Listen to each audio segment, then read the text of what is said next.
pourrais saluer ton bien-aimé de gauche et de droite. Dis-lui bienvenue dans la présence de ton roi.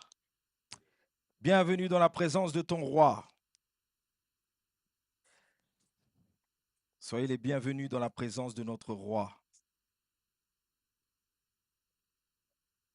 Bonjour à tous. J'espère que vous avez passé une bonne semaine. Alléluia. Pouvons nous asseoir dans sa merveilleuse présence. Nous bénissons notre Dieu.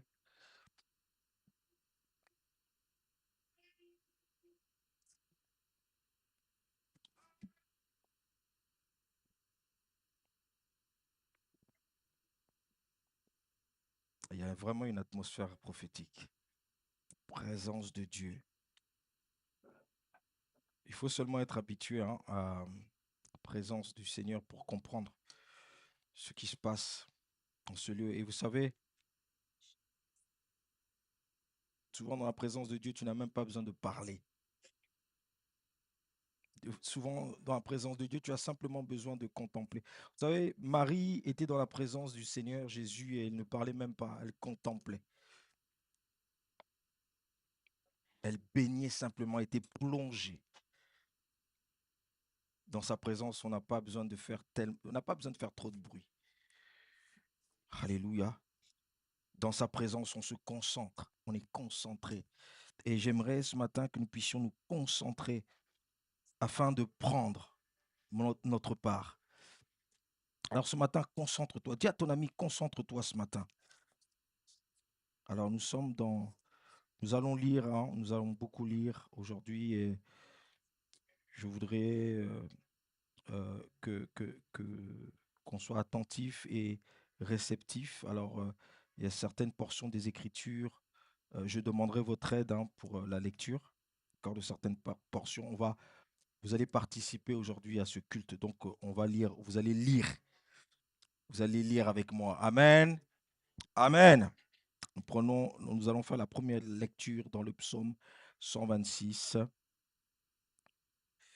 Je lis au nom de Jésus le psaume 126 à partir du verset 5. Je lis le verset 5 à 6. Ceux qui sèment avec larmes moissonneront avec chant d'allégresse. Celui qui marche en pleurant quand il porte la semence. Celui qui marche en pleurant quand il porte la semence revient avec allégresse quand il porte ses gerbes. Alors, c'est le texte que nous avons abordé lors de la nuit de la traversée, ce texte qui va nous accompagner tout au long de l'année, ce texte qui porte la vision de l'année 2025 pour CEP Résurrection. L'année 2026, c'est l'année de la moisson abondante. D'accord? Et j'avais dit que nous allions tout au long de l'année décortiquer ce texte et ce texte va nous emmener à d'autres illuminations. Le Seigneur va se révéler aussi beaucoup, je pense, cette année au travers de ce texte. Et je commence aujourd'hui par la rotation des cultures. Dis à ton ami la rotation des cultures comme sous-thème. Dis à ton ami la rotation des cultures. Alors, je disais la dernière fois, si vous vous en souvenez, lors de la nuit de la traversée, c'est que la moisson sera abondante cette année. Mais comme la moisson sera abondante, il faut bien choisir le type de semence. En fonction de ce que tu sèmeras, tu récolteras. Mais ce qui est dangereux et grave cette année, c'est que tu vas récolter abondamment. Ça veut dire que si tu sèmes des bonnes choses, tu récolteras des bonnes choses abondamment. Mais si tu sèmes de mauvaises choses, tu récolteras aussi abondamment de mauvaises choses. Voilà pourquoi tu dois vraiment faire attention au type de semences pour éviter de mauvaises surprises. Parce que ce qu'un homme aura semé, il le moissonnera. Alors, le sous-thème, c'est la culture, la rotation, des cultures. Je vais définir les deux termes, culture et rotation. Qu'est-ce que la culture? Selon le dictionnaire. Alors, dans un sens plus large, la culture est considérée comme un ensemble des traits distinctifs, spirituels et matériels, intellectuels et affectifs qui caractérisent une société ou un groupe social. Je reprends. Dans un sens plus large, la culture est considérée comme l'ensemble des traits distinctifs, spirituels et matériels, intellectuels et affectifs qui caractérisent une société ou un groupe social. Qu'est-ce que c'est que la culture? La culture, c'est aussi l'action de cultiver. Quand on cultive, on améliore la culture. Dans l'action de cultiver, c'est l'amélioration du milieu naturel par un labeur méthodique. On parle de culture, on parle aussi de travailler, d'améliorer un milieu par un labeur méthodique en vue d'en tirer des fruits. Ça va? Ok. Tu ne peux pas récolter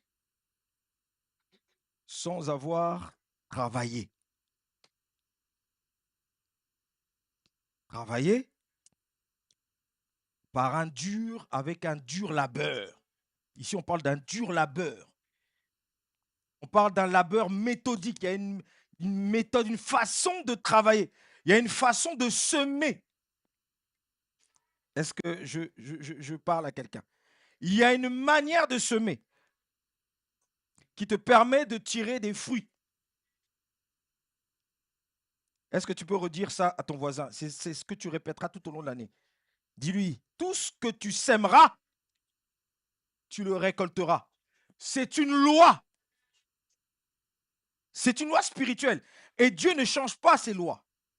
1 plus 1 égale, tu sèmes de la banane. Tu ne pourras pas récolter une poire. C'est impossible. D'accord, ok. Alors, là, j'ai défini le premier terme de la culture. Qu'est-ce que c'est que la rotation? La rotation, c'est un mouvement du corps autour d'un axe. Mouvement d'un corps autour d'un axe. On voit comme la Terre qui tourne autour du Soleil. C'est un mouvement d'un corps autour d'un axe. La deuxième définition, c'est le fait d'alterner, de remplacer périodiquement. Alterner et remplacer périodiquement. Tu vas comprendre pourquoi je parle des rotations de culture dans ce thème de la moisson. Parce que la récolte et la moisson, c'est un terme qu'on utilise beaucoup en agriculture. D'accord? Et la rotation des cultures est un principe appliqué en agriculture. Alors, en quoi consiste ce principe?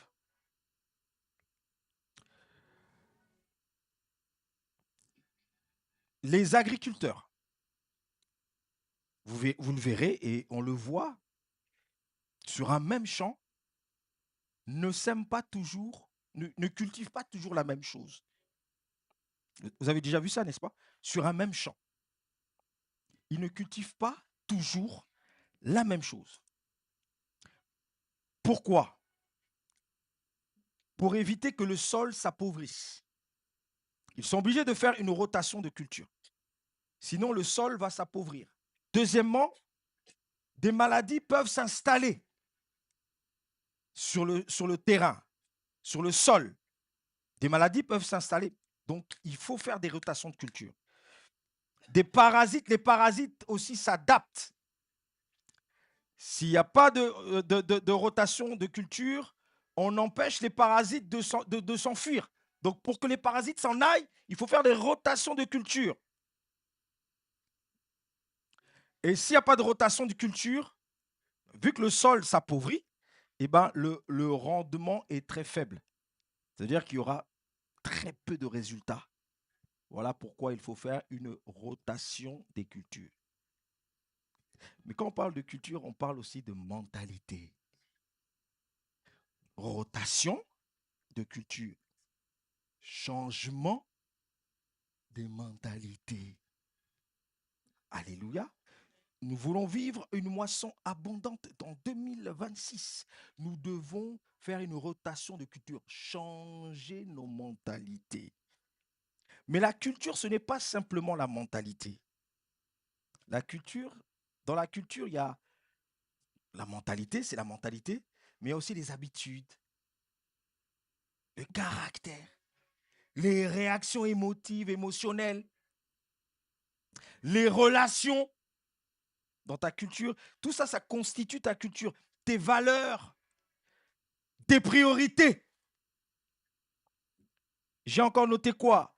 Tes fréquentations, la discipline, ta discipline, ta discipline. Tout ça, c'est inclus en fait dans la culture. Et le Seigneur nous demande cette année, parce que Dieu ne ment pas, la moisson sera abondante, effectivement. Mais il faudrait au préalable que nous puissions changer. Tu dois changer tes mentalités, ta mentalité, changer tes fréquentations, changer tes réactions, ton comportement, ton caractère, tes pensées, tes sentiments, tes priorités, tes valeurs, tes modèles. Tu as un modèle, peut-être que ton modèle est erroné. Écoute-moi bien, si en 2026, ton modèle, ce n'est pas Jésus-Christ, tu ne moissonneras pas la vie abondante, tu ne recevras pas la vie abondante venant de Dieu. Est-ce que tu m'entends bien? Pose la question à ton ami, qui est ton modèle? Alléluia. Donc, la rotation des cultures est la solution pour assurer une bonne moisson. Est-ce que je parle à quelqu'un? Pourquoi il est important de le dire? Beaucoup disent, Seigneur, je ne comprends pas. Je prie, je pleure, mais rien ne change, rien n'a changé. Ma situation ne change pas. C'est toujours les mêmes résultats. Oui, tu as toujours les mêmes résultats parce que tu sèmes toujours la même chose. À un moment donné, il faut que tu décides de changer ta culture. Tu dois décider, tu dois prendre la décision de changer la semence. Alléluia. Certains croyants vivent des moissons répétitives, les mêmes conflits relationnels, les mêmes problèmes financiers, les mêmes soucis de santé, les mêmes fatigues émotionnelles. À la même période de l'année, tu es toujours fatigué. À la même période de l'année, c'est toujours la même chose qui se répète. Des mêmes fatigues émotionnelles, les mêmes découragements, toujours découragé. Les mêmes pensées, les mêmes manières de faire, les mêmes réactions. Année après année, tu ne changes pas toujours la même chose. Eh oui. Pourquoi? Parce que c'est la semence qui n'est pas changée. Je parle à quelqu'un? Pourquoi ça recommence encore, Seigneur? Pourquoi les situations se compliquent davantage, Seigneur? Alors que j'ai pleuré. Écoute-moi bien. Les larmes ne changent pas. Les larmes ne transforment pas la moisson. C'est pas. Hey, écoute-moi bien. Écoute-moi bien. Même si tu pleures plus fort en 2026, tu auras des résultats. Il y aura une moisson. Mais tu sais, ça sera quoi la moisson?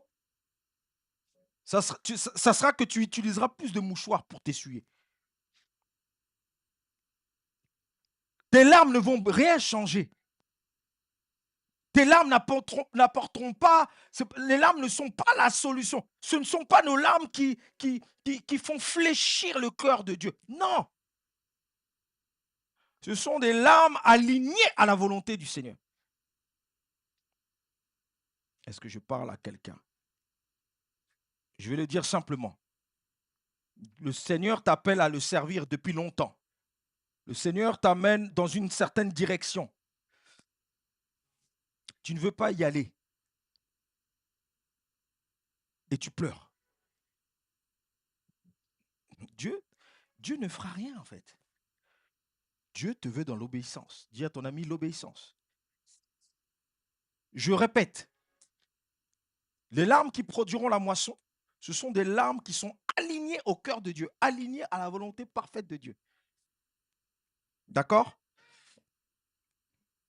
Pourquoi les choses se compliquent et Dieu te répond? Dieu va te répondre avec tendresse. Il va te répondre avec tendresse. Mon frère, Ma sœur, mon fils, ma fille, il te répond avec tendresse, mais avec franchise. Tu sais pourquoi ça dure? Pourquoi rien ne change? Simplement parce que tu ne changes pas la semence. Change la semence et je changerai ta vie. Change la semence et je répondrai à ton besoin. Change la semence et je guérirai ta famille. Ça va ou pas? Oui, parce que je commence tout de suite comme ça à aborder ce thème pour qu'on évite les slogans. Parce que ça va être des slogans. 2026, l'année de l'abondance, la moisson abondante, ça va être tout ça. Et puis on va voir, l'année va avancer et puis on va rien voir. Parce que tu n'auras pas changé. Alléluia. Galates 6, 7 à 8. Ne vous y trompez pas, on ne se moque pas de Dieu. Ce qu'un homme aura semé, il le moissonnera aussi. Celui qui sème pour sa chair moissonnera de la chair la corruption. Mais celui qui sème pour l'esprit moissonnera de l'esprit la vie éternelle. Tu vois, il y a une semence qui est charnelle et une semence qui est spirituelle. Pose la question à ton ami. Quel genre de semence sèmes-tu? Une semence charnelle ou spirituelle? Écoute, tu ne peux pas semer dans la chair et demander des choses spirituelles à Dieu. Seigneur, tu m'avais dit, je serai élevé. On demande l'élévation, on demande la puissance, on demande toutes ces choses. Mais en étant charnel, en semant les œuvres de la chair. Tu connais les œuvres de la chair, nous les connaissons. Les œuvres de la chair de Galates 5.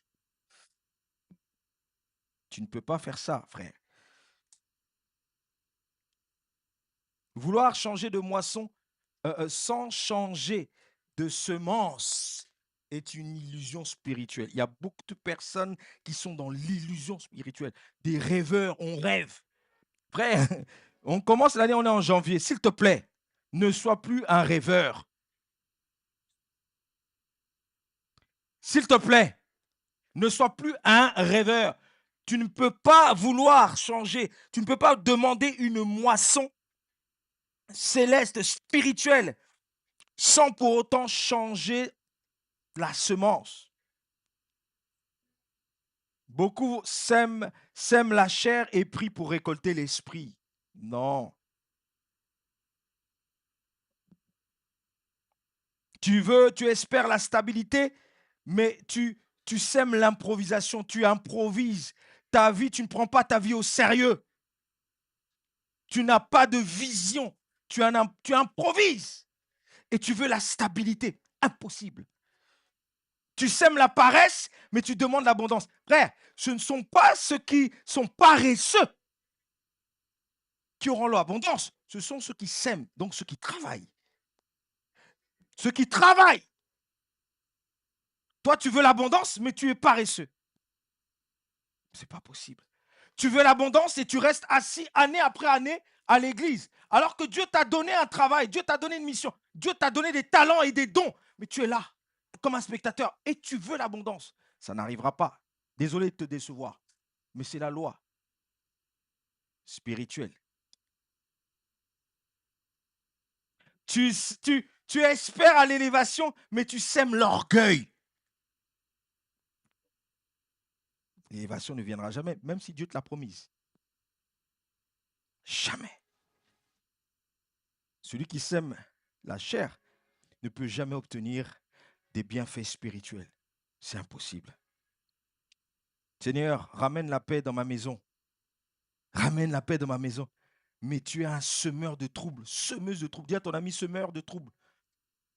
Tu sèmes le trouble, mais tu veux espérer avoir la paix? Non, tu n'auras pas la paix. Et le contraire de la paix, c'est le désordre. Tu sais pourquoi il y a du désordre dans ta vie, dans ta maison, dans tes finances, dans ton foyer, dans tes relations? Un désordre. Parce que c'est ce que tu as semé, en fait. Le désordre que tu vis est la conséquence du désordre que tu sèmes. Celui qui sème le vent récolte quoi? Non, celui qui sème le vent récolte le Saint-Esprit. Comme le Saint-Esprit aussi, il est comme un vent. Donc toi, tu penses semer, tu sèmes le désordre, mais tu veux la paix du Saint-Esprit, tu veux recevoir la joie du Saint-Esprit. Faux, archi faux. Alléluia. Ok. Dieu n'est pas contre nous. Dieu, justement, c'est lui qui a promis cette abondance. Mais Dieu est un Dieu cohérent. Dieu est cohérent. Voilà pourquoi je parle d'alignement. Nous devons nous aligner en 2026 pour pouvoir vivre, pour que cette parole se matérialise dans nos vies. Alléluia. Alors, qu'est-ce que tu dois faire en 2026 pour recevoir cette moisson abondante? Tu dois changer ce que tu nourris. Premièrement, changer ce que tu nourris. Deuxièmement, changer ce que tu répètes. Et là, pendant que je parle, toi aussi, tu dois réfléchir en fait. Et tu dois être franc, honnête avec toi-même et regarder ta vie année après année, malgré toutes les promesses que tu as reçues de la part du Seigneur. Pourquoi rien n'évolue? Parce qu'il y a une répétition. Tu répètes les mêmes choses. Tu répètes les mêmes choses, tu vas vivre les mêmes choses. Et tu dois préparer aussi une meilleure récolte. Donc, pour éviter les mêmes récoltes, la même récolte, change ta culture, change la semence. C'est la semence qui influence la récolte. En fait, je répète les mêmes choses, hein, mais je me répète depuis tout à l'heure. Mais je veux que ça entre dans ta tête parce que sinon, tu vas passer l'année comme ça, tu vas dire, mais j'ai rien vu pourtant. Dieu, tu avais promis la moisson abondante, tu avais dit cette année 2026, c'est l'année de la moisson abondante. Oui. Commence par faire une rotation des cultures. Dis, attends, mais il fait une rotation des cultures. Ok. Le psaume 126 nous dit clairement que pleurer ne suffit pas, ce qu'on a lu. Pleurer, ça ne suffit pas. Ce que ça nous dit, c'est que il faut semer autrement. Je répète encore, il faut pleurer en étant aligné à la volonté de Dieu. La percée vient uniquement quand la semence change. Pose la question à ton ami, qu'est-ce que tu sèmes?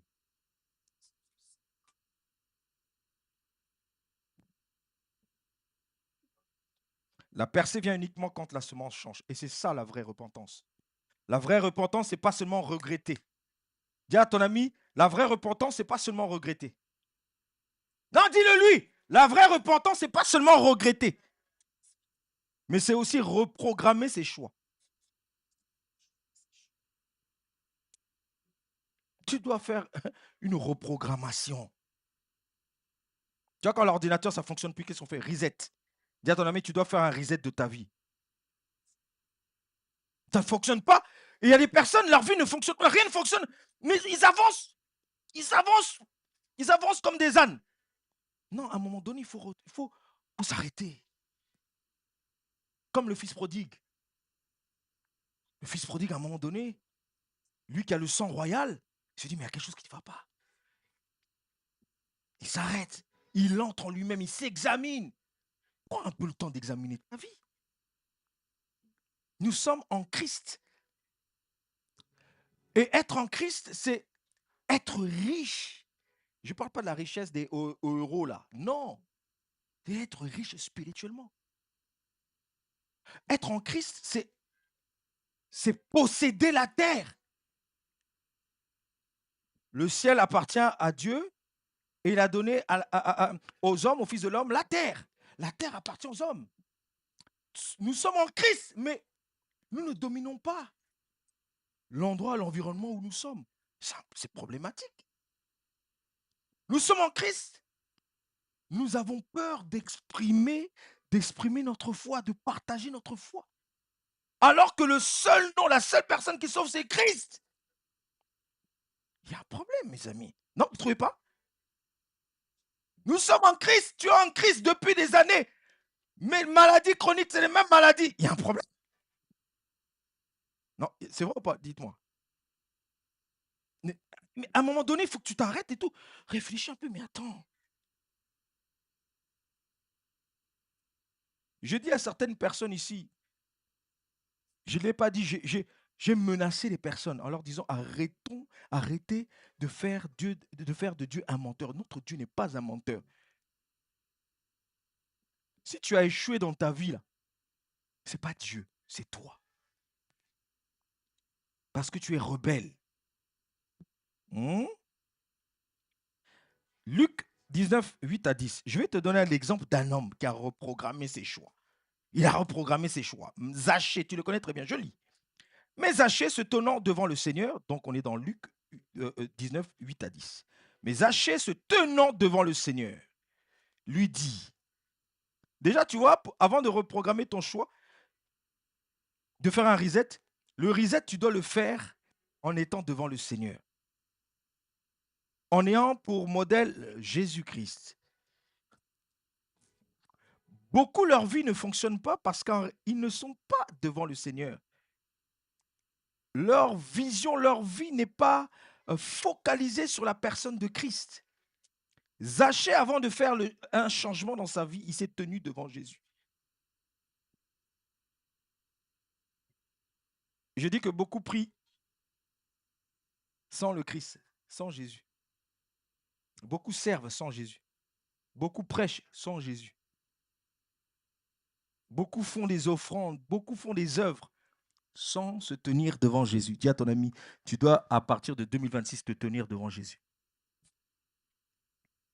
La vie chrétienne ne commence pas par la marche. La vie chrétienne ne commence pas par l'activisme. La vie chrétienne commence par le fait de demeurer, par le fait d'être assis. On est assis d'abord au pied du maître afin de recevoir. C'est ce que Marie a fait. Elle a choisi la bonne part. Je reçois d'abord avant de travailler. Celui qui sème recevra abondamment. Mais pour recevoir cette moisson abondante, tu dois recevoir la semence de quelqu'un. Tu dois la recevoir de quelque part, cette semence.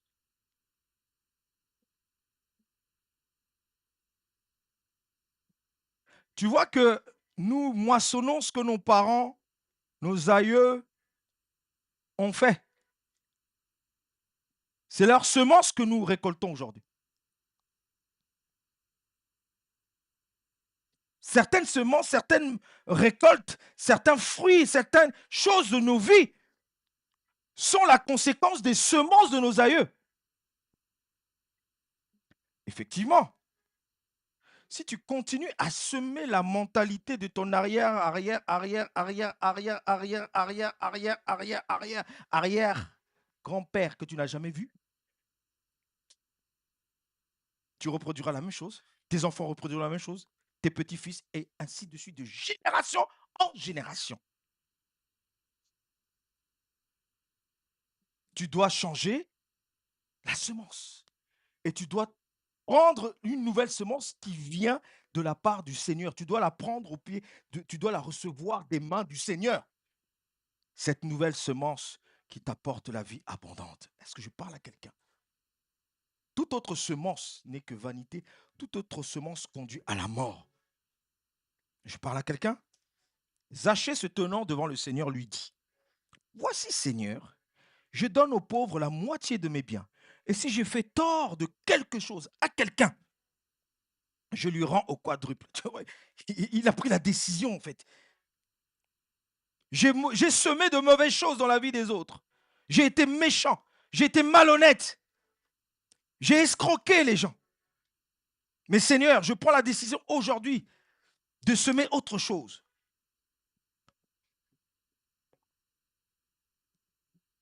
Alléluia.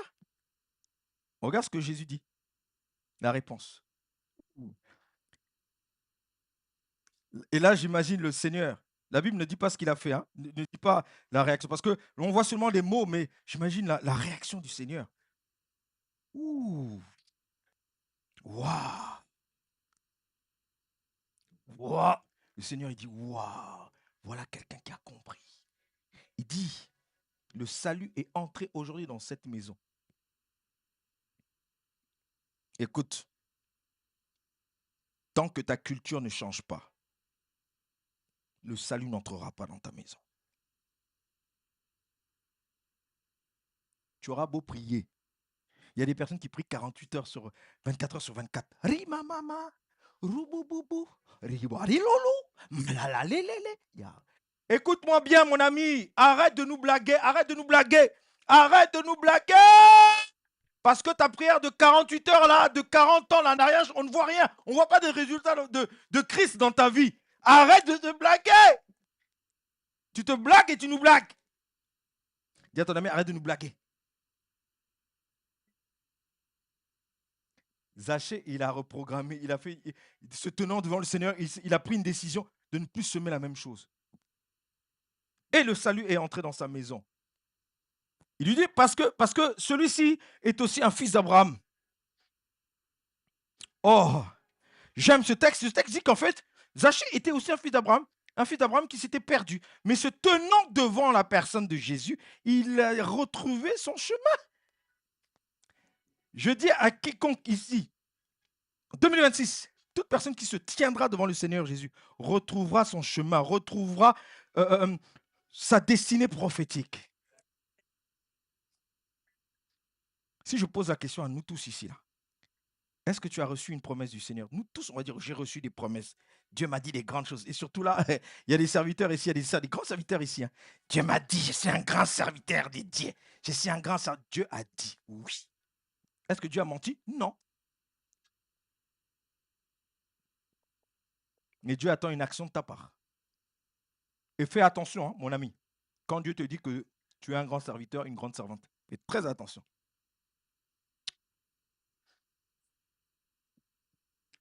Car le Fils de l'homme est venu chercher et sauver ce qui était perdu. Pardonnez-moi. Donc tu peux être un fils d'Abraham, une fille d'Abraham, mais être perdu. Donc reviens. Et le Seigneur vient te chercher. Il est venu pour te chercher. Il est venu pour te chercher et te donner une semence, une meilleure semence. Psaume 84, 6 à 8. Je lis. Heureux ceux qui placent en toi leur appui. Je suis dans le psaume 84, 6 à 8. Heureux ceux qui placent en toi leur appui. Ils trouvent dans leur cœur des chemins tout tracés. Lorsqu'ils traversent la vallée de Baca, ils la transforment en un lieu plein de sources. Et la pluie la couvre aussi de bénédictions. Leur force augmente pendant la marche. Et ils se présentent devant Dieu à Sion. Quand je lis ce texte, je me suis posé la question, je me pose la question, est-ce que c'est tout le monde qui transforme la vallée de Baca en un lieu plein de sources? Est-ce que c'est tout le monde? Ce texte me dit que ce n'est pas tout le monde. Ce texte me dit que certains, là, quand on parle de la vallée de Baca, pour ceux qui ne savent pas, c'est la vallée des pleurs. Voilà. Pleure, pleure, pleure. Bon. Je te pose une question. Qui pleure ici? Qui pleure? Qui a déjà pleuré? Arrêtez de faire les bonhommes, arrêtez de faire les... Arrêtons. Hein, arrêtez. Qui pleure? Qui a pleuré? Qui pleure? Oui. On pleure. Mais est-ce que ce sont toutes nos larmes qui se transforment en une vallée abondante, un lieu plein de sources? Non. Pourquoi certains arrivent à changer cette vallée de Baca en un lieu de richesse, en un lieu de bénédiction? Simplement parce qu'ils changent leur orientation. Ceux qui arrivent à changer la vallée de Baca en un lieu de ressources et de ressources abondantes, ce sont ceux qui changent leur orientation. Ce sont ceux qui s'appuient sur Dieu, qui placent en Dieu leur confiance. La vallée ne change pas. C'est la posture intérieure qui change. La vallée reste la vallée, mais ta posture intérieure fera que la vallée aura une autre image. Est-ce que je parle à quelqu'un?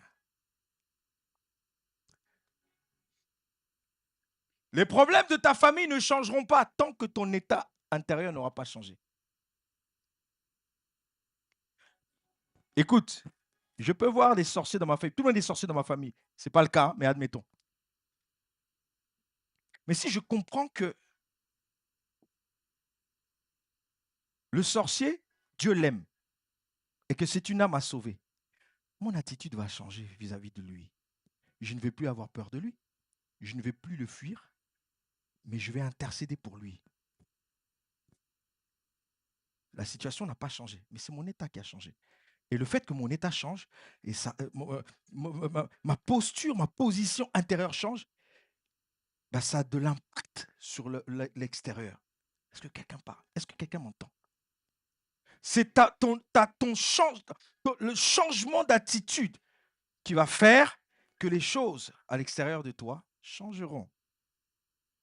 Dis à ton ami, change ton orientation.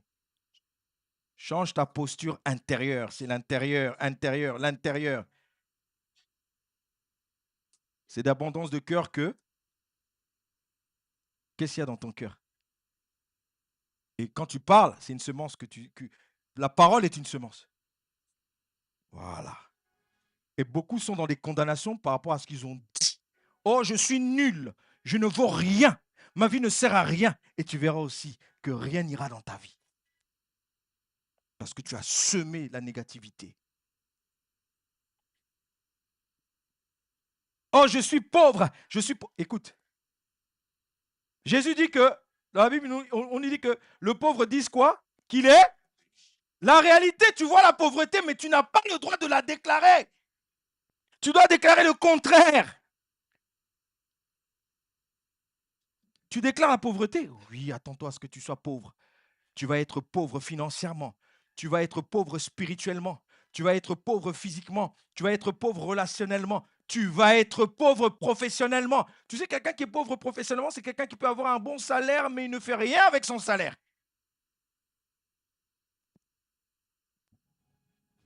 Je connais aussi des personnes qui ont un bon salaire.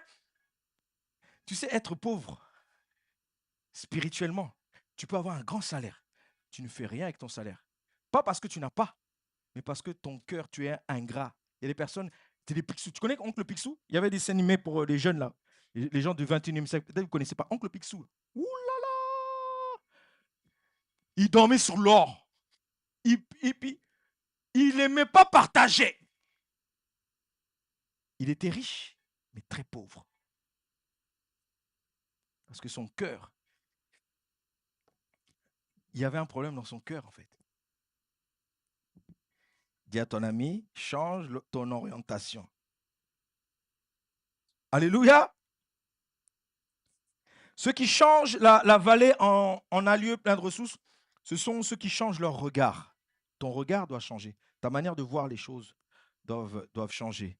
Ta manière de voir les choses, doit changer. Ta marche, ta conduite. Tu dois changer ta conduite. Quand on parle de la marche, on parle aussi de l'obéissance. Tu veux voir la gloire de Dieu, tonton, tantine, je t'en supplie, change ta marche. Change ton langage.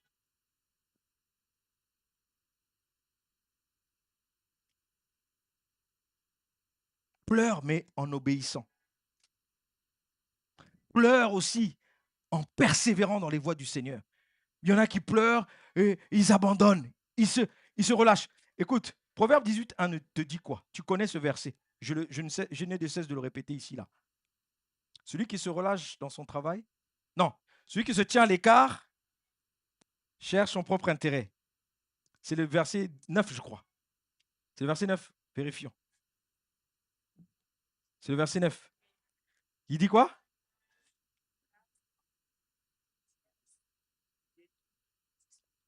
C'est le frère de celui qui? Quand toi, tu te relâches, parce que c'est trop dur. Tu souffres trop. Dieu n'a jamais dit qu'on allait aller au ciel sans souffrir. Bien au contraire, il nous a préparé à ça. Il nous a préparé à la persécution. Il nous a préparé à l'humiliation. Il nous a préparé aux outrages. Tu vas être outragé pour la cause du Seigneur. Mais pourquoi tu abandonnes? Oh, à l'église, on ne me dit pas bonjour. Bon, j'arrête de servir. Dis à ton ami charnel. Il y en a là. Je ne vais pas parler. Dis à ton ami, change la rotation. Change l'orientation. Merci. Pleurer sans obéir soulage l'âme. Écoute bien, pleurer sans obéir, ça soulage l'âme. Mais pleurer en obéissant prépare la moisson. Tu vas pleurer, ça va te soulager. Ça va soulager ton âme. Mais ça ne va pas préparer la moisson. C'est les larmes de l'obéissance qui préparent la moisson. C'est-à-dire, je souffre dans l'œuvre. Je souffre pour faire la volonté de Dieu. Je souffre, c'est dur. Le Seigneur t'a dit, tu dois te réveiller tous les jours à 2 heures du matin et tu dois prier de 2 heures du matin à 5 heures. C'est dur! Mais c'est Dieu qui t'a dit. Et ton obéissance fera que tu verras la gloire de Dieu. Amen. Oui.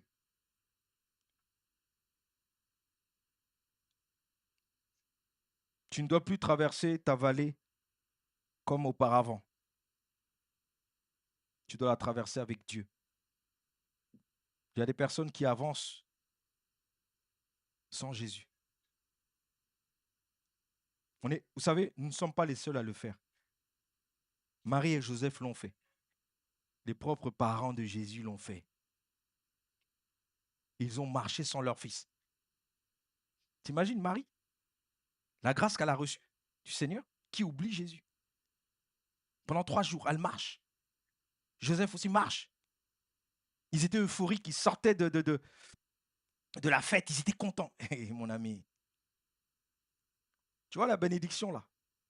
Peut-être que la bénédiction, peut-être qu'à cause de ta bénédiction, tu as peut-être laissé Christ quelque part. Tu as peut-être laissé Jésus quelque part. Tu dois retrouver le Jésus des premiers jours. Et quand tu retrouves ce Jésus-là, tu pourras affronter toutes les vallées. Vallée de Baca, vallée de l'ombre de la mort, tu pourras toutes les affronter, ces vallées. Je parle à quelqu'un. Changer la semence, c'est changer la culture. Alors, là, je vais faire de la lecture, s'il vous plaît. Comme je sais qu'on a du mal avec la lecture de la Bible et la méditation, on va faire une petite lecture. On va faire de la lecture aujourd'hui. Je vais commencer par... je vais te parler de la semence spirituelle. Parce que Dieu veut que nous puissions semer. Et chaque semence ouvre une porte. Chaque semence apporte un salaire, un fruit. Et je vais nous le prouver au travers des Écritures, quelques portions des Écritures. Nous allons lire premièrement dans Proverbes 11, 18 à 19. Quelqu'un me préparera Matthieu 13, 18 à 23. Je vais lire Proverbes 11, 18 à 19. Je lis au nom de Jésus. Écoute. Le méchant fait un gain trompeur. Le méchant a un gain, a un salaire, mais c'est un faux salaire. Un faux gain, un faux résultat. Le méchant, c'est celui qui fait mal les choses. Le méchant, c'est celui qui fait mal. C'est ça qu'on appelle méchant, quelqu'un qui fait mal. Si Dieu me dit tu ne dois pas mentir et tu mens, tu es méchant. C'est ça ou pas, les Français? On est d'accord? Ok, merci.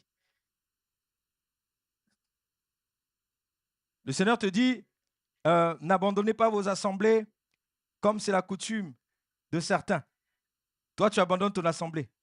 Tu as mal fait ou tu as bien fait? Tu as mal fait. Tu es méchant ou pas? Quand le Seigneur te dit prier sans cesse et que tu ne pries pas sans cesse, tu fais bien ou tu fais mal? Tu es méchant ou pas? Alors quand le Seigneur te dit ne vous inquiétez de rien, mais que toi tu es tout le temps triste, tout le temps inquiet, tu es méchant ou tu fais bien? Et dites-moi si les méchants hériteront du royaume des cieux.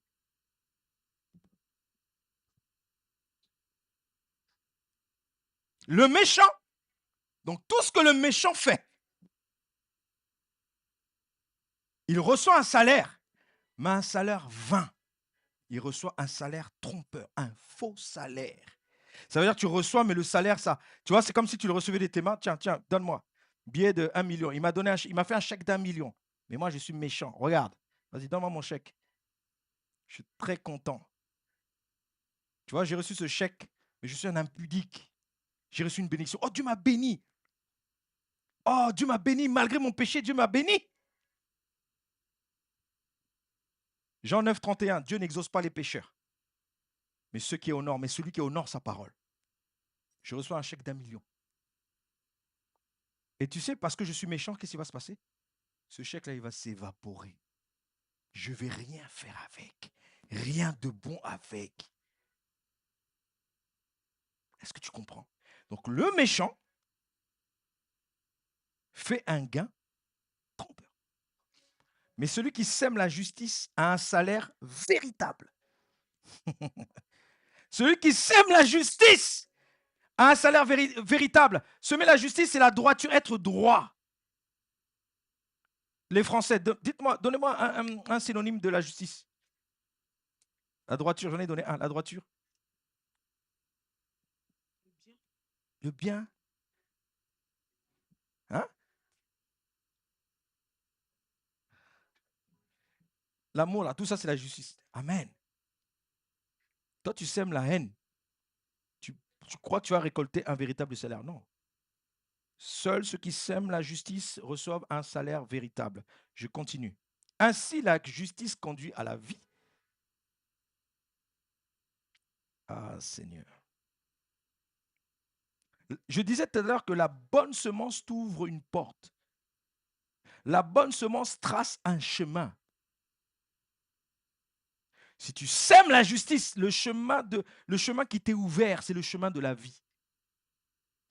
Chaque bonne œuvre, chaque œuvre juste, chaque œuvre selon Dieu que tu sèmeras, que tu feras, t'emmèneront sur le chemin, sur le couloir de la vie. Mais regarde la suite. Mais celui qui poursuit le mal trouve la mort. Franchement, il faut que j'illustre ça. On n'a pas dit ici celui qui fait le mal, mais celui qui poursuit le mal. Ça veut dire que il y a des personnes, le mal les fuit, mais eux poursuivent le mal. Non, attends, viens. Bon, mon frère Ryan, c'est le mal. Seigneur, délivre-moi de l'impudicité, démon de l'impudicité. Hein? Seigneur, délivre-moi de l'alcool. Délivre-moi de l'orgueil. Délivre-moi des commérages. Parce que ça, c'est le virus de l'Église, le venin de l'Église, les commérages, le colportage, le rapportage. Ça, c'est lui. Mais au nom de Jésus, tu n'es pas tout ça. Au nom de Jésus, on annule ça. C'est juste un exemple, hein?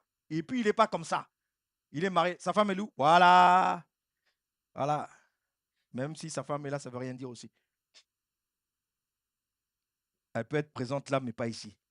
Mais ce n'est pas son cas. Hein? OK. Dieu me libère. Tu vois, on était comme ça, collé. Et tout ce que je semais, c'était par son influence à lui. Tout ce que je produisais dans ma vie, c'était à cause de lui. Mais Dieu me libère. Vas-y. Mais moi, qu'est-ce que je fais? Okay. Il faut que je lise. Papa. Mais non, vas-y, cours. Et puis il s'enfuit parce qu'il y a la lumière de Dieu. Il y a le feu de Dieu. Il ne peut pas résister à la puissance de Dieu qui est en moi. Parce que quand Dieu me libère, il fait entrer son esprit en moi. Et moi, vas-y, va à droite. Cours. Et puis je le poursuis. Et il y a des chrétiens comme ça. Merci, fiston. Merci. Il y a des croyants comme ça qui poursuivent le mal. Comment peux-tu poursuivre le mal et espérer recevoir l'abondance de Dieu?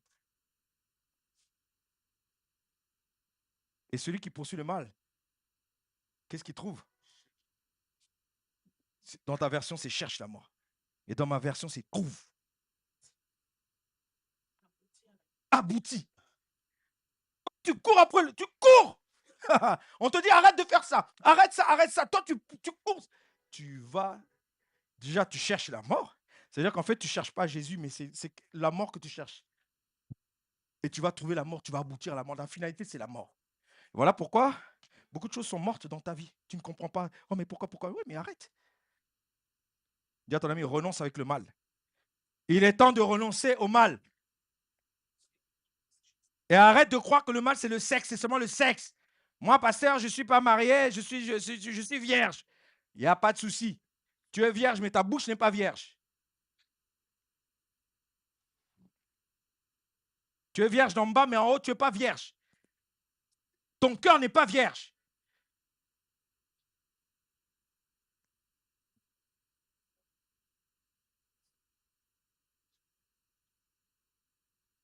Nos pensées ne sont pas vierges.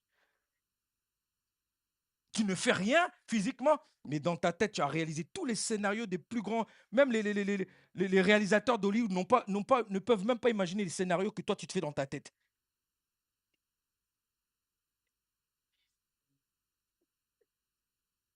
C'est la vérité. Et on est là, on est là. Il y en a, ils sont ici, ils pensent à leur foutou, là. Au lieu d'être, tu vois, là, tu es assis, tu regardes le foutou. Tu imagines le scénario, comment tu vas tabasser ça. Tu vas prendre... Non, mais c'est la vérité. Miséricorde, Seigneur, aide-nous. Je lis Osée 10, 12 à 15. Osée 10, je vais lire 12 à 15. Quelqu'un qui a trouvé peut le lire, si vous avez trouvé. Oui, oui, merci. Semé pour la justice, moissonné par la miséricorde. Yeah. Défrichez-vous des terres nouvelles, car il est temps de rechercher l'Éternel, jusqu'à ce qu'il vienne et qu'il fasse pleuvoir la justice sur vous. Vous avez labouré la méchanceté, vous avez moissonné l'iniquité, vous avez mangé le fruit du mensonge, car tu t'es confié en ta voix, dans la multitude de tes hommes vaillants. C'est pourquoi un tumulte s'élèvera parmi ton peuple, et on détruira toutes tes forteresses. Comme Chalman a détruit Beth Arbel au jour de la bataille, où la mer fut écrasée avec les enfants. Bethel vous fera de même, à cause de votre extrême méchanceté. Au point du jour, s'en sera fait entièrement du roi d'Israël. Amen. Là, il te dit que quand tu sèmes la justice, tu moissonnes la miséricorde. Tu sèmes la justice, tu moissonnes la miséricorde. Ça veut dire que la compassion de Dieu, Dieu va te faire des largesses. Quand tu es juste, quand tu es droit, quand tu es bon, quand tu marches dans l'amour, Dieu va être large avec toi. J'aime ce texte. Défrichez-vous un chemin, défrichez-vous un champ nouveau. Là, on parle de la rotation des cultures. Il est temps de chercher l'Éternel. Ouh là là. Tu vas me dire, mais pasteur, mais moi je cherche Dieu, je cherche Dieu. Non, on t'a d'abord dit, défriche-toi un champ nouveau. Change ton cœur, en fait, et cherche Dieu. Tu ne trouveras pas Dieu avec ton cœur, là. Tu ne vas jamais trouver. Dieu ne va jamais. Écoute, Dieu est omniscient, omniprésent, omnipotent. Il est omniscient, il est partout à la fois. Mais il ne se manifeste pas partout. Il ne se manifeste pas n'importe comment. Il ne se manifeste pas n'importe où. Il ne se manifeste pas à n'importe qui. D'accord? Il dit d'abord, défriche-toi un champ nouveau. Change de cœur. Change ton intérieur. Parce qu'avec ce cœur, avec ce mauvais cœur, tu vas cultiver de mauvaises choses. Et tu cultives le mal, tu moissonnes l'iniquité. Tu cultives le mal, tu mangeras le fruit du mensonge. Ouh là là. Toi, tu cultives le mal, tu mangeras le fruit du mensonge. Tu cultives le mal, tu mangeras le fruit du mensonge. Qui va te donner le fruit du mensonge? Le père du mensonge. Au lieu de t'asseoir à la table de Jésus, au lieu que ce soit le Seigneur qui dresse une table pour toi, c'est le diable maintenant qui dresse une table et il te sert des choses. Tu manges le fruit du mensonge, tu es dans l'illusion, tu es dans la confusion, tu ne vois pas, ta vie n'est pas claire. Tu es dans l'aveuglement. C'est ça le fruit du mensonge. Tu vas voir quelqu'un qui va venir auprès de toi. Et moi, j'ai vécu ça, on vit ça. Ma fille, mon fils, reste tranquille. Prie. Le Seigneur va t'envoyer ton bien-aimé, ta bien-aimée. Au temps favorable. Toi, tu ne veux pas écouter. Tu ne veux pas écouter, hein? Tu ne veux pas écouter parce que, bon, toi aussi, Dieu te parle. D'accord? Ok. Il y a tonton Emmanuel qui vient. Tu es belle, ma sœur, tu sais. Quand je vois tes yeux, même la lune n'éclaire pas, n'est pas aussi lumineuse. Et tu as dit, oh, pasteur, j'ai rencontré un homme. Il m'a dit que mes yeux étaient plus lumineux que la lune. Et ma fille, on va prier. On va, hein? Et toi, dans toi, ça bouillonne. Pasteur, il est contre moi. Moi, là, je vais changer d'église. Hein? Lui, il croit que quoi? Il croit qu'il est le seul homme de Dieu. Sauf que le pasteur, il a vu. Moi, papa, tu as dit? Un vrai rempart. Le nom de l'Éternel est une tour. Et le juste s'y réfugie. Il s'y trouve en sécurité. Une muraille forte. C'est un rempart à notre Dieu. Toi, tu veux seulement faire ta propre volonté. Tu vas récolter la mort. Tu vas voir que tu vas manger le fruit là, parce que tu vas goûter, parce que tellement, tu vas finir par goûter, mais à la fin là, ça sera une illusion. Ça sera un mirage. Tu vois, quand tu es dans le désert, là, tu vois le mirage, tu vois comme de l'eau, dans le désert, et tu cours, quand tu arrives là, plus rien. Mensonge. Tu as semé parce que tu n'as pas semé l'obéissance. D'accord? Manger le fruit du mensonge, car tu as eu confiance dans ta voix, dans tes propres voix, au lieu d'avoir confiance à Dieu et en ses serviteurs.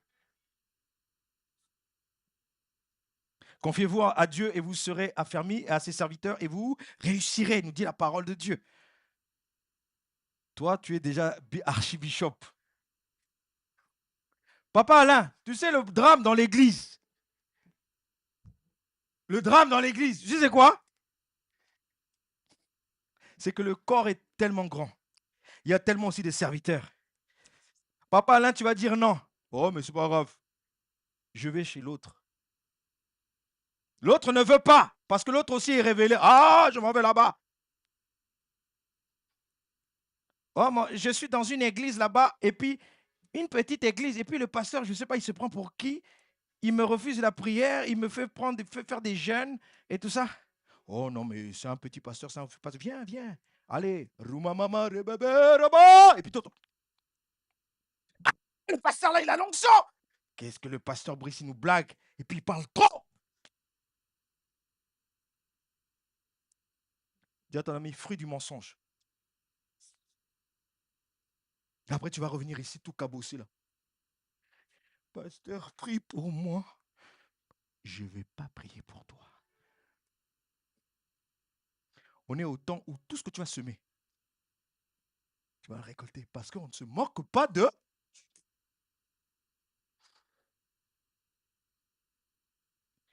À cause de votre extrême méchanceté.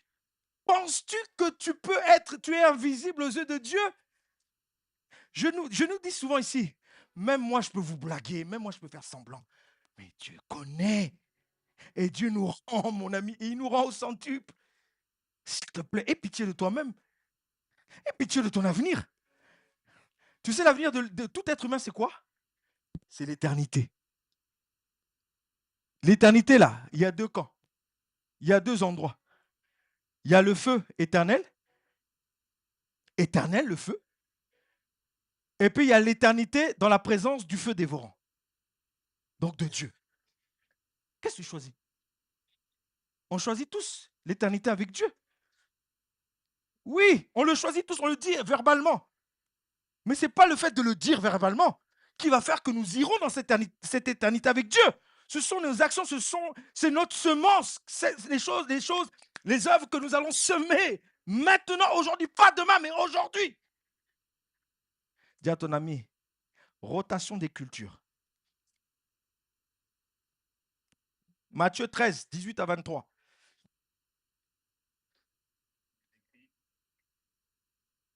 Donc, écoutez ce que signifie la parabole du semeur. Lorsqu'un homme entend la parole du royaume et ne comprend pas, le mauvais vient et enlève ce qui a été semé dans son cœur. Celui qui a reçu la semence, celui qui a reçu la semence dans le sol pierreux, il accepte avec joie.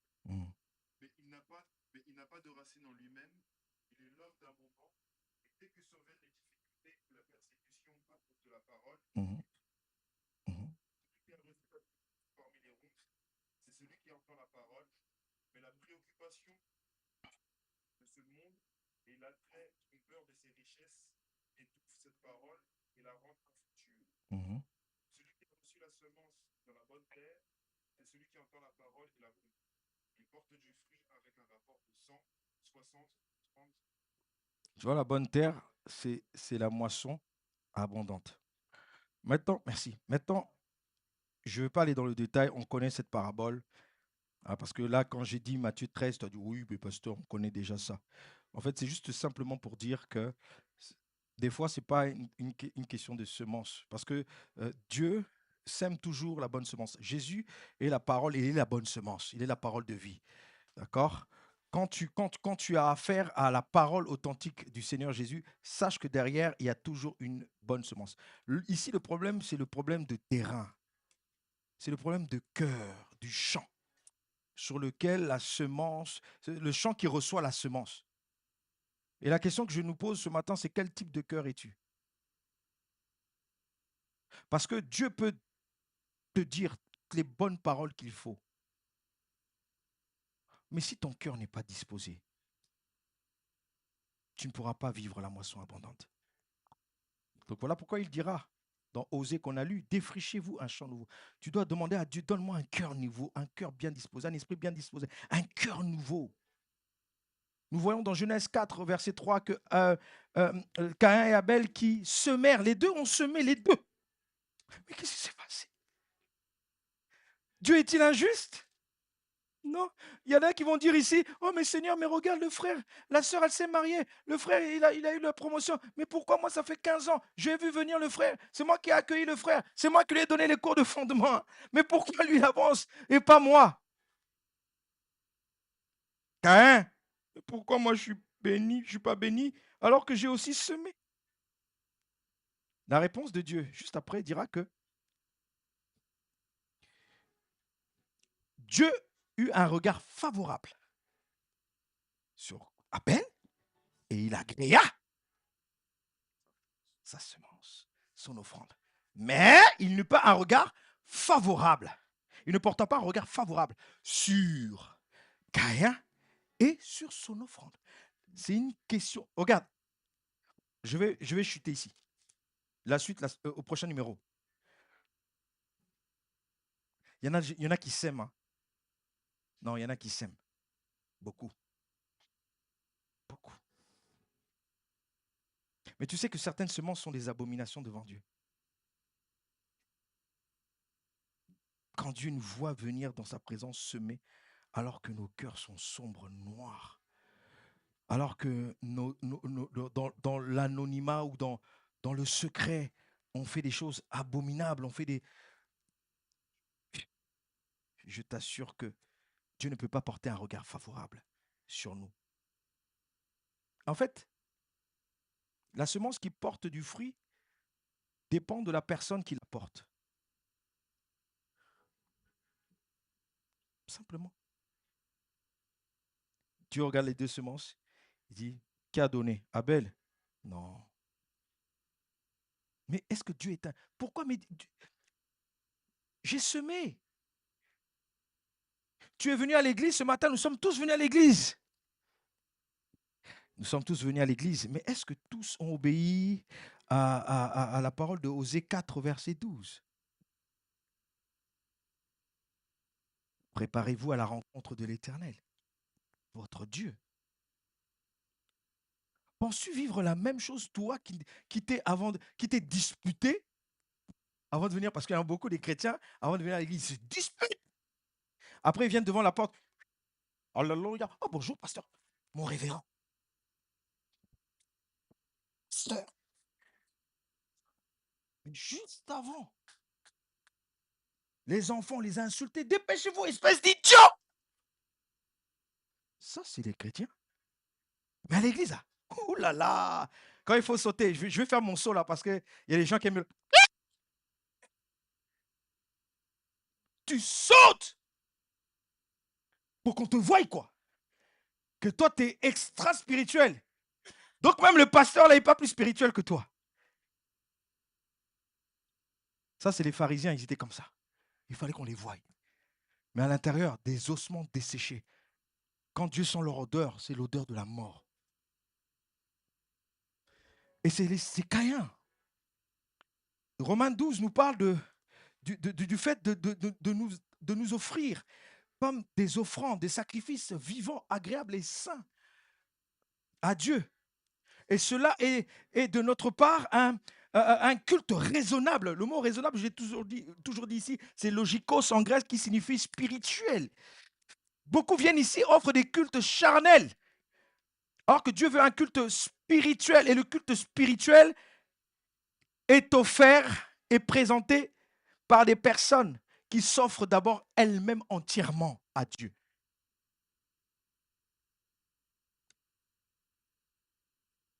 Il y en a qui ont juste l'apparence, mais n'ont pas le cœur de Dieu.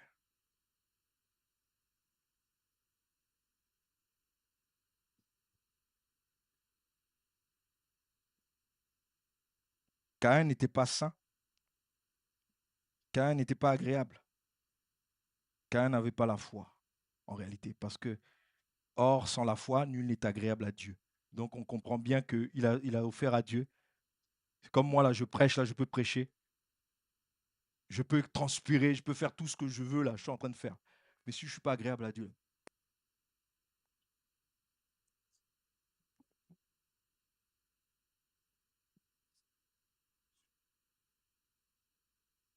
alléluia. On peut lire Hébreux 11 au verset 6. Non, pasteur, tu ne dis pas la vérité, c'est pas vrai, c'est pas écrit dans la Bible. Où est-ce que c'est écrit? Allons-y.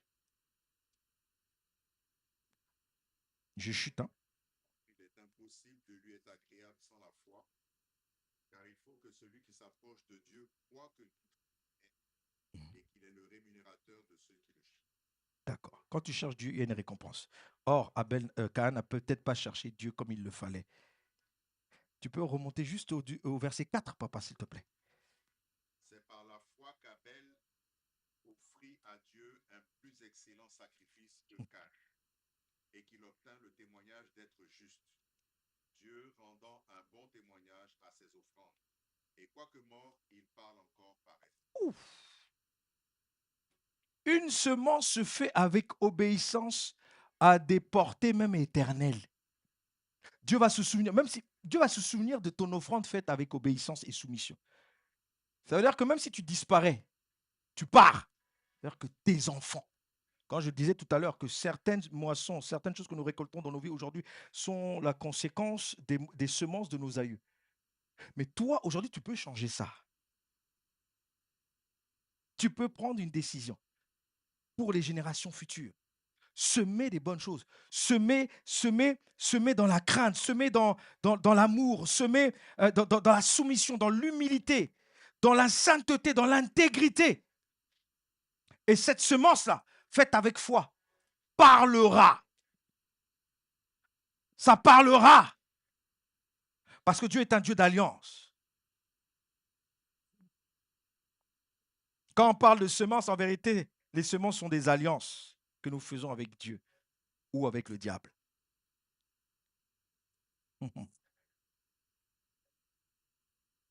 Alléluia. Oh, merci Jésus. Le dernier verset que nous allons lire et nous allons prier.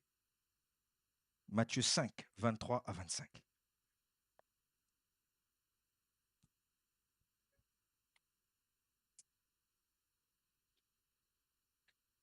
Matthieu 5, je crois que c'est Matthieu 5, je crois. Oui, 23 à 25.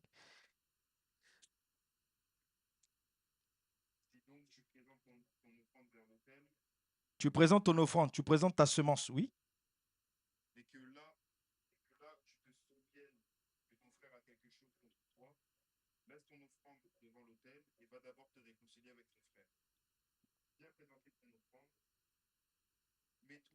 Mets-toi rapidement d'accord avec ton adversaire pendant que tu es en chemin avec lui, de peur qu'il ne te livre au juge, que le juge ne te livre à l'officier de justice et que tu ne sois mis en prison. Merci. Vous savez, notre Dieu connaît tous les humains. En fait, rien n'échappe à son regard. Rien n'échappe à son contrôle. Il connaît aussi son Église. Individuellement, il nous connaît. Il nous connaît aussi collectivement.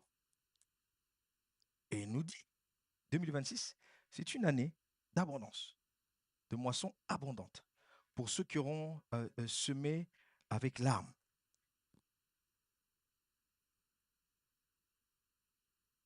Mais ici, il te dit une chose. Et là, il parle aux chrétiens charnels, aux chrétiens d'apparence. Il te dit cette année,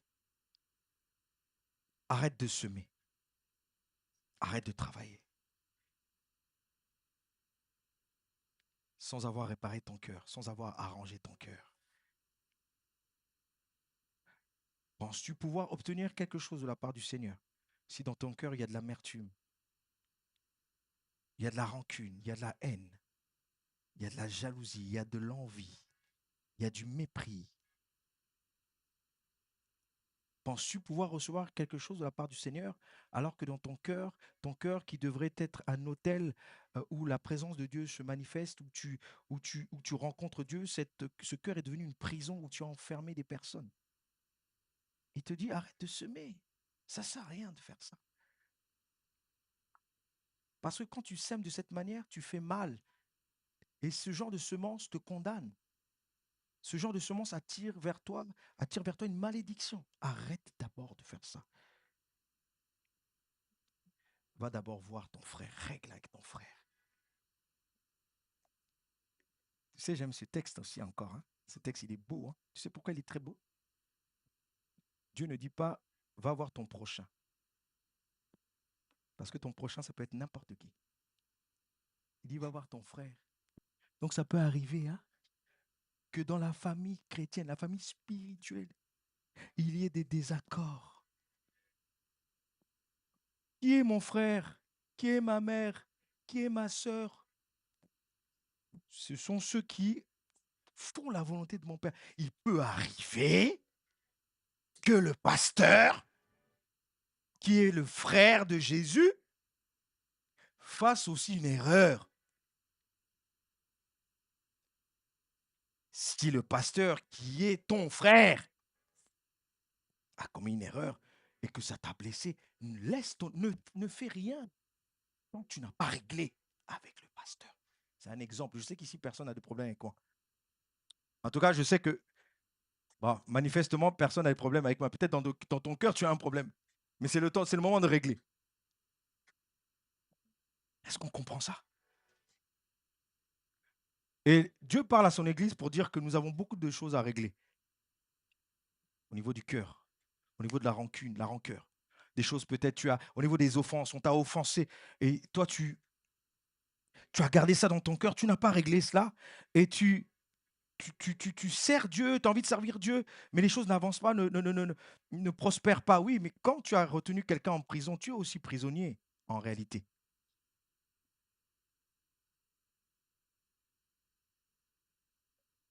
Dis à ton ami, rotation des cultures.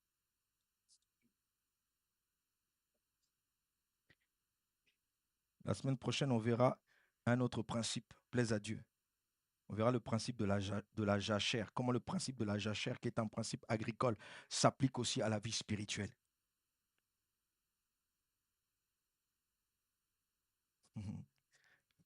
Mon ami, quand le terrain est fatigué, là, il ne peut rien produire de bon. Il faut faire la jachère. Les gens qui travaillent la terre, ils connaissent, non? Ah. Les choses de Dieu sont tellement simples. Il dit, le monde ne vous enseigne-t-il pas? Là, on parle de moisson, de semences et de moisson. Mais il faut regarder comment ça se passe dans le monde réel.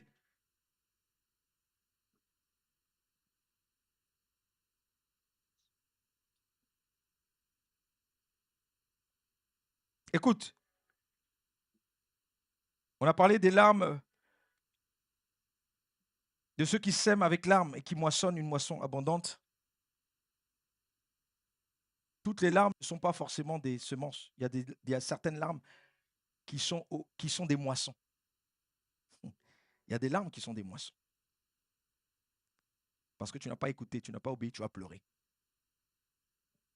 Parce que tu n'auras pas écouté, tu vas récolter des conséquences. Alors ce matin, je t'invite à identifier tes vraies semences. Nous allons prendre un temps dans la présence de Dieu, quelques minutes, par rapport à ce message, et nous allons identifier nos semences. Qu'est-ce que nous semons vraiment? Qu'est-ce que tu sommes? Sois vrai avec toi, frère. Et puis, Dieu est en train de te voir, Dieu est en train de te regarder, Dieu est en train de te lire, il lit ton cœur. Et le Seigneur t'a parlé parce qu'il t'aime tellement qu'il ne voudrait pas que tu passes cette année encore en train d'être comme un vagabond en train d'errer spirituellement. Le Seigneur trace la route pour toi. Est-ce que tu peux identifier tes vraies semences? Tes habitudes, tes décisions, tes paroles. Tout cela, ce sont des semences. Ta discipline spirituelle, ton obéissance. Qu'est-ce que tu sèmes? Qu'est-ce que tu as semé jusque-là, jusqu'à présent?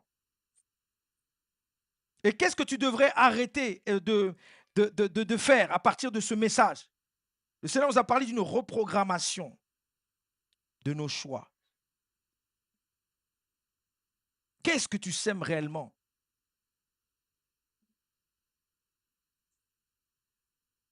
Si tu ne sais pas, si tu n'as pas d'idée par rapport à ce que tu sèmes, mais regarde ce que tu récoltes régulièrement. En regardant ce que tu récoltes régulièrement, tu connaîtras en fait l'origine, tu connaîtras la semence. Et réfléchis à ce que Dieu t'appelle à ajuster ce matin. Que dois-tu ajuster, frère? C'est le temps des intimes maintenant.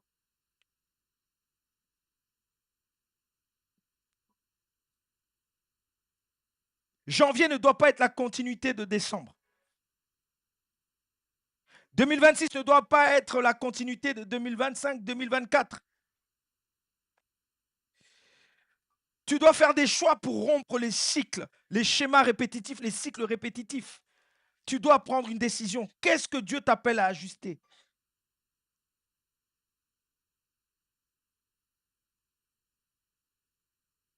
Qu'est-ce que je dois réajuster au niveau des priorités, de la discipline, des fréquentations? Qu'est-ce que je dois changer? Au niveau de ta gestion du temps, le Seigneur t'a donné du temps. Mais que fais-tu de ce temps-là? Est-ce que nous, ensemble, nous pouvons élever nos voix et prier? Père, nous te bénissons. Nous te bénissons pour ce message. Où, Seigneur, tu nous invites à une transformation du cœur. Tu nous invites à réajuster, à nous réaligner à ta volonté. Tu as vu les failles, Seigneur, au milieu de nous. Tu as vu les failles en nous, Père. Tu nous invites à réorienter, Seigneur, nos choix. Père éternel, Tu n'es pas un homme pour mentir, ni un fils d'un homme pour te repentir. Tu es Dieu. Et ce que tu dis, tu l'accomplis parfaitement. Tu l'accomplis parfaitement, Seigneur. Mais tu désires que nous puissions collaborer avec toi. Malheureusement, tu as trouvé parmi nous peu de collaborateurs et de partenaires. Oui, tu t'apprêtes à faire une chose sans précédent dans nos vies. D'une manière extraordinaire. Mais tu demandes une transformation des cœurs, une transformation des vies. Père, merci pour ce message qui m'a parlé personnellement et qui m'amène à revoir, Seigneur, certaines choses. Seigneur, merci parce que tu m'as parlé sur mes réactions. Tu m'as parlé sur ma discipline. Tu m'as parlé, Seigneur, sur mes pensées. Tu m'as parlé sur mon comportement. Tu m'as parlé sur mes paroles, mon langage. Tu m'as parlé, Seigneur, sur le mal que je nourris, que j'alimente chaque jour, sans m'en rendre compte. Et ce mal est devenu un trait de caractère. Et tu ne peux agir, tu ne peux bénir, Seigneur. Tu ne peux m'arroser au tel que je suis. Voilà pourquoi tu m'appelles à refaire une rotation. Je dois changer, Seigneur.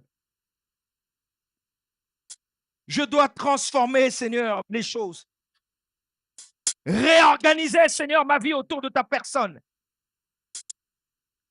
Comme la terre doit tourner autour du soleil.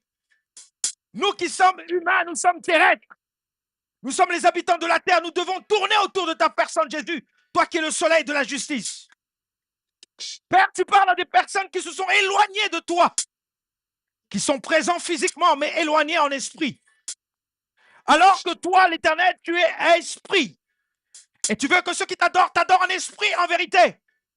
Tu as vu au milieu de nous une fausse adoration. Tu as vu au milieu de nous, Seigneur, des fausses semences. Tu as vu au milieu de nous un faux travail, un faux service, un faux culte. Tu parles à nos cœurs et tu nous dis, comme tu as dit à Caïn, Caïn, le péché est tapis à ta porte. Mais domine sur lui. Domine sur lui. Tu as dit à Caïn de prendre une décision par rapport au mal.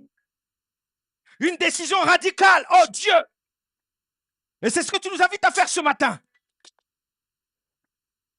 Je prends personnellement, Seigneur, la décision concernant tout mal, toute forme de mal, Seigneur, tout péché, tout, Seigneur, tout ce qui freine, Seigneur, ta manifestation.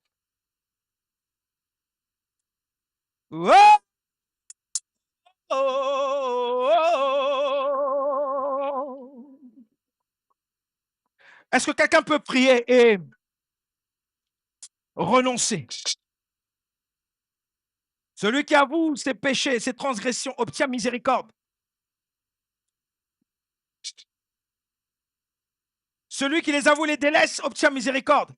Mais celui qui les cache ne prospérera point. Est-ce que nous pouvons, est-ce que tu peux, sous le regard et le contrôle du Saint-Esprit, sachant que rien n'est caché dans sa présence, il connaît tout de toi, il sait tout de toi. Est-ce que tu peux lui parler et prendre une décision solennelle devant lui? Je parle à un peuple à qui le Seigneur veut faire une grâce. Le Seigneur veut rompre des cycles de condamnation, des cycles de malédiction.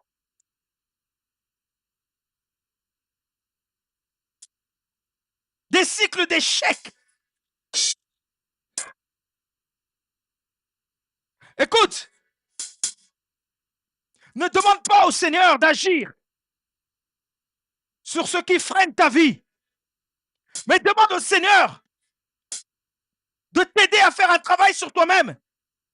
Demande au Seigneur un cœur nouveau.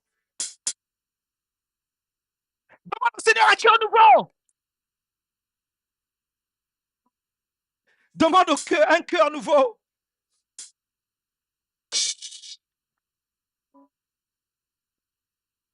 Les bassoutes les brèches de l'eau, c'était. Les massouprés de l'eau, Sada il est mandore brochikara. Est-ce qu'il peut y avoir des Zachée? Ce matin, est-ce qu'il peut y avoir un Zachée qui se tient devant le Seigneur,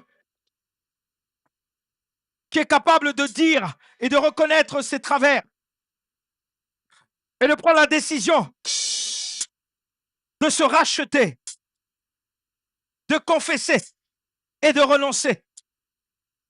Le Seigneur veut entrer dans ta maison.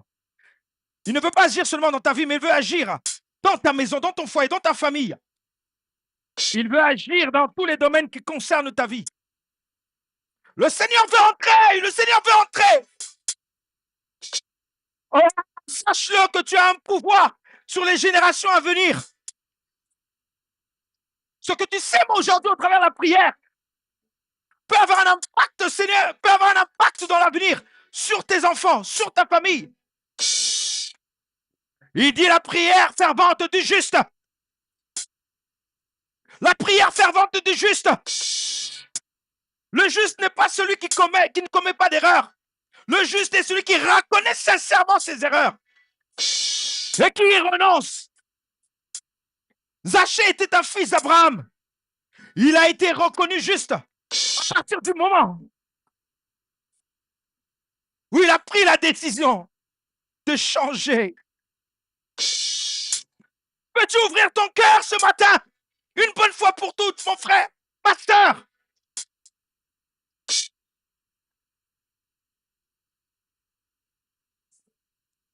Peux-tu ouvrir ton cœur ce matin? Le Seigneur veut se déverser de feu. Il veut se déverser. Il veut se déverser. Peux-tu ouvrir ton cœur ce matin? N'empêche pas sa gloire de se répandre. Il y a des vies, il y a le salut des âmes qui dépend de ta décision. Peux-tu remettre Jésus au centre de ta vie? Peux-tu laisser le Seigneur diriger ta vie? Le Seigneur nous a dit, c'est à cause de nos voix. Nous avons aimé nos propres voix. Nous avons refusé ces voix. Nous avons refusé de marcher à sa suite. Nous avons refusé de suivre ses traces. Nous avons refusé d'obéir. Nous avons refusé de nous humilier. Voilà pourquoi la mort s'est attaquée à nous. Est-ce que quelqu'un peut changer, peut défricher son champ?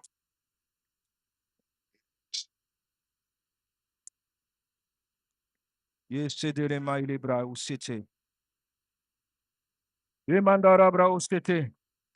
histoire de cœur. Le Seigneur veut entendre des cœurs ce matin.